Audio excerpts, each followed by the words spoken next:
Well, guys, you're looking at a lock from LockPickingLebowski's huge collection, and this thing I'm sure plays a big part of history. We just have no clue what part of history it plays. We don't really know what this thing goes to. He calls it a scissor lock, and it's got a scissor mechanism, as you can see, and when it stretches, this side will kind of close down. So I'm thinking maybe, and I'm open to guesses. Put them down there in the comments what you think this thing could be. Maybe to block access to like a stairway, maybe not a high security thing, obviously, but when you extend it, this side would clamp down on the handrail, and you can see this thing has really been around. That's been used a lot. So clamps down on the handrail and then extend it 3 different lengths. We have a A, a B, and a C. If you want the widest possible extension, you slide it down to A. If you want the shortest possible extension, you kind of set it up for C. And then something in the middle would be the B setting. I don't really think that adds to security, but kind of interesting they went to the trouble to put that on there. On this side, that's the locking part. Now, again, really, really worn. This thing used to be covered with some kind of plastic material, long since worn off. It rotates on there very nicely, all riveted closed, no screws for any disassembly. This thing was permanent. In here is a union. Again, another little clue where this thing might be from. Little union lock, little oval, compressed inside of there. When you flip it over, there is no tailpiece, but the tailpiece is built right there with that little razor. I'll show you in just a moment. We do have a key too. Check it out. Probably the original key. Look how much wear is on that keyhole. I mean, this thing spent years riding around in somebody's pocket to enlarge that hole and round all those edges off like that. It's either a 4 or a 5 pinner. Haven't really had a chance to play with it yet. We will in a minute. I did check it to make sure it worked. So we slide the key and we rotate it about 90 degrees. Now, you expect something to pop open, but there's no complex mechanism like springs in here. This thing is all manual. So rotate it 90, and then this little locking bar, rotated bill, will pop out. Now let's flip it over and take a look. I'll show you how it works here. Let me get a light and try to hold everything. You see that little locking pawl in the very top there? I'm going to turn the key with my other hand, and he withdraws down inside of the lock body.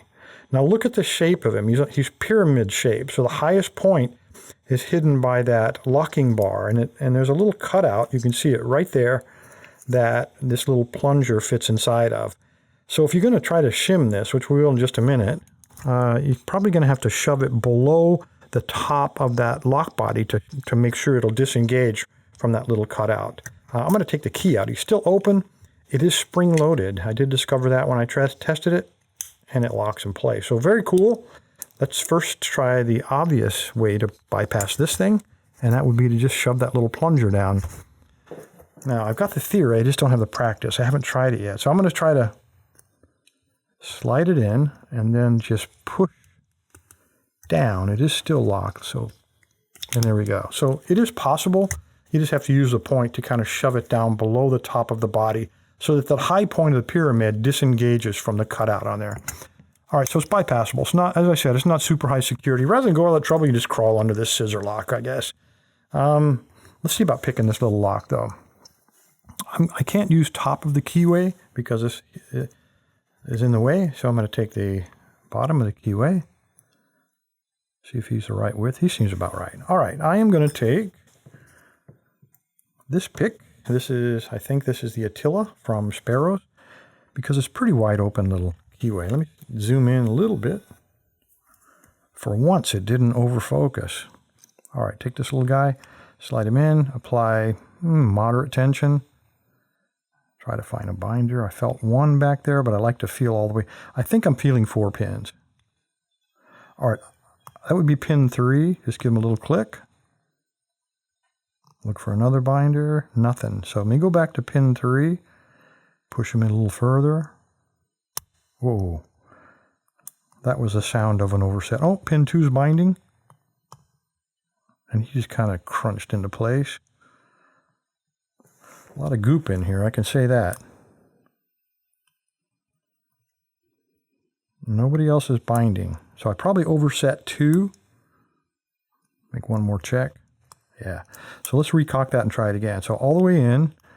I'm going to try lighter tension this time because there's a lot of goop inside of this lock and a lot of grit. Kind of forces it to bind up, it seems like. You can hear things kind of crunching around in there. Probably could use a little Houdini up inside of this lock. A little click there. Pin 1. Partially turned on me, but no open. There we go. There we do have an open. That was the last pin. All right, you saw it open. It opened up. Let's use the key. Oh, no, tell you what. Let's try one more thing. Let's put him there. Let me grab a rake. Our favorite rake. Let's try this guy. A little Bogota. Nice wide keyway. Might as well use a nice wide Bogota. Use light tension, and let's just see if we can rake this guy. This is where everything goes awry. This is where either it won't rake open or I stab myself with a pick. One of the two. Wow, he doesn't like to be raked. Recock and try that again.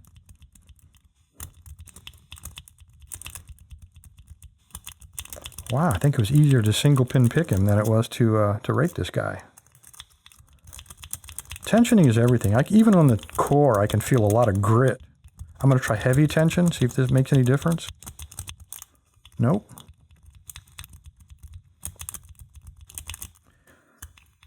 This is one of the few locks that likes single pin picking over raking. And finally, all right, I think if you're going to face one of these guys, crawl under it first. But if you can't crawl under it, you have to single pin pick it to get it open.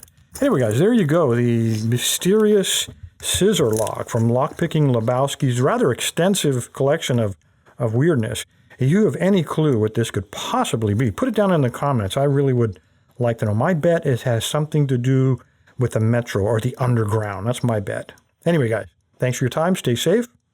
Stay legal.